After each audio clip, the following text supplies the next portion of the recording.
எல்லாம் இவங்க திருடிட்டாங்க. சின்ன பற்ற உள்ள கட்டி போட்டிருக்காங்க. அப்படியா? இருங்க இருங்க, இவங்களுக்கு அதை விட பெரிய தண்டனை கொடுக்கலாமே. ஏன் திருடுறீங்க நான் கேட்க மாட்டேன். கேட்டா வேலை கிடைக்கல, பசி பட்டினி இப்படி ஏதாவது சொல்லுவீங்க. சாமி நகையை திருடுறது, நம்ம அம்மா தாலியை திருடுறது, இவங்களை போலீஸ்ல ஒப்படைச்சிடலாம். 6 மாசத்துல மறுபடியும் திரும்பி வந்து இதே தப்பதான் செய்வாங்க. இப்ப என்ன செய்யலாம் தெரியுமா? இவங்களை மன்னிச்சு விட்டுறோம். அதான் இவங்களுக்கு நாம கொடுக்கிற பெரிய தண்டனை. ஐயா எந்திரிப்பா. இது வரைக்கும் நாங்க கோயிலுக்கு திருட மட்டும்தான் ஐயா போனோம்.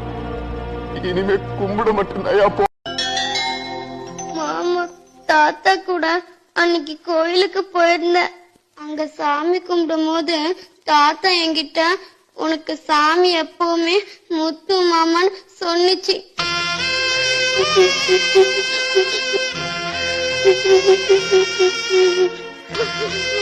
இப்ப தாத்தா செத்து போச்சு.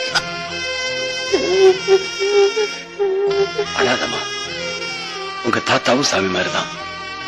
இன்னொரு சாமியை பார்க்க அவர் போயிருக்காரு.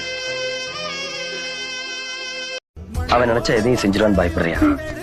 அட போதாயி, ஏதோ பிறந்தோம் வளர்ந்தோம் இறந்தோம் இல்லாம 4 பேருக்கு நல்லது பண்ணிட்டு போவோம் தாயி. யாராவது செலவு பங்கு நினைச்சு அதெல்லாம் பண்ணிக்கிட்டு இருக்கோம். அதை நினைச்சு பயப்படலைங்க. எனக்கு உங்களை நினைச்சதாக பழுவா இருக்கு.